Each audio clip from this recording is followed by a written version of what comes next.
Hi, I'm Joe Walensky, and I'm the program manager for ConveyUX, and our 8th annual Seattle conference is coming up. It's hard to believe it's been going this long, but we're looking forward to hosting people again in the Seattle area, bringing in a lot of interesting speakers. And so that's one of the fun things I get to do, is talk about who will be here when we get around to March 3rd, 4th, and 5th of next year. And today I am talking with Keith Haney. Hello, Keith. How are you doing today?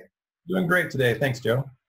Well, I'm in the downtown Seattle headquarters office of ConveyUX, and where are you talking to us from? I'm in Farmington, Utah. This is my home office where I do work on occasion. And whereabouts is Farmington, Utah located relative to major city? It's about a 20-minute drive north of Salt Lake City. Well, it's great to have you in the program. We'll talk about your session in a little bit, but why don't you just start by telling us a little bit about your background and types of things that you do at your company. Sure. I kind of had a strange gateway into the user experience, customer experience profession. I graduated college with a degree in broadcast communications with an art minor. I've been working, for several years as a designer, little industrial design and just, general artistic kind of stuff. When I stumbled into a web development job, kind of doing radio station websites and things like that back in the mid-90s. And that really was my gateway into user experience. I remember a company called iOmega. They got famous for making zip disks, started up a software company internally, and I joined that effort.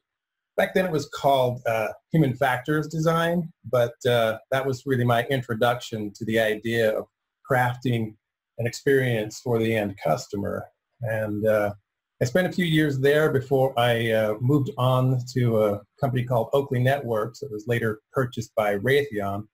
They did a lot of enterprise monitoring software. I got to kind of cut my teeth working in that environment more deeply. They were a bit of a startup, and as they grew and got bigger, I moved on from that effort and joined a company called Landesk that did remote management software, kind of managing desktop software across large companies, keep things uniform or send out software packages. But it really kind of sunk my teeth into user experience when I started at Control4. That's a home automation company that's really focused around technician-installed home automation. You might be aware of like Google and Amazon and Apple and other companies that do kind of the direct-to-customer sales. We are more of an integrator platform. So that's and so what's a day in the life like for Keith Haney?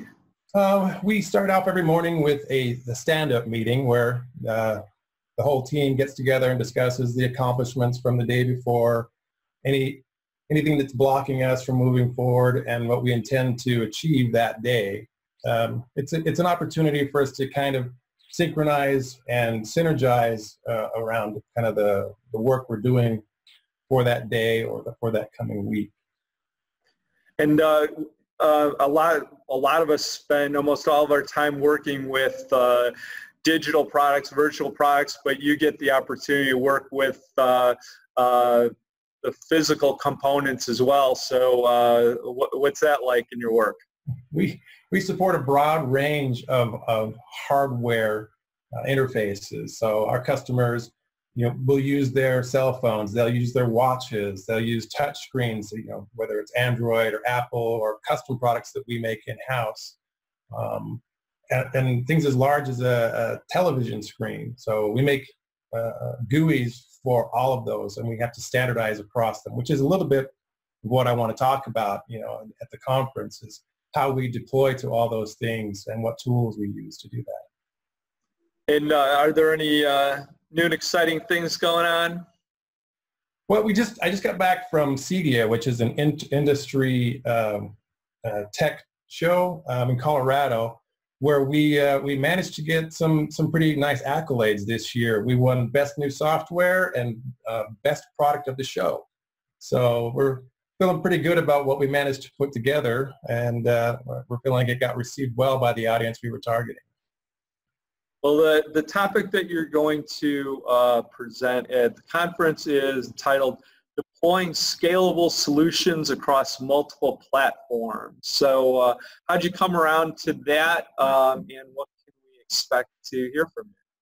Well, it was a lot of thought went into the title of that. There were so many challenges on the way from the inception of the design to the delivery of it last April that could have been great subject and material for a conversation. But when I went back and looked over the notes and journals that we had done during that process, I really looked at the milestones and the innovations that came through to me as something valuable. And I thought, well, these don't get generally shared as much as I think they should. So I was trying to pick part of that process that was really going to be insightful to our process and hopefully helpful to anybody else who's tackling those solutions across many different supported platforms. And so as you were digging into that, were there any particular aspects that really were challenging or maybe unexpected? Well, early on, we had to come to terms with what we wanted to build, right? We were augmenting or changing a 10-year-old platform that our customers had gotten very used to. We'd been refining and refining and refining for years. And we had a very small team, and we had a tight window to release on this.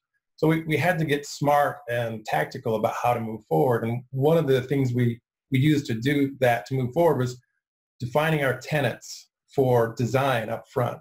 That really helped kind of frame our thinking as we reach these little milestones or friction points in the design process. And I really want to talk a little bit about how when you have that layout of things that you value in the order that you value them, how that resolves against design challenges, small and large.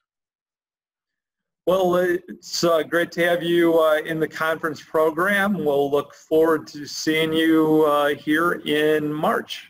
Well, looking forward to it, Joe. Appreciate the invite.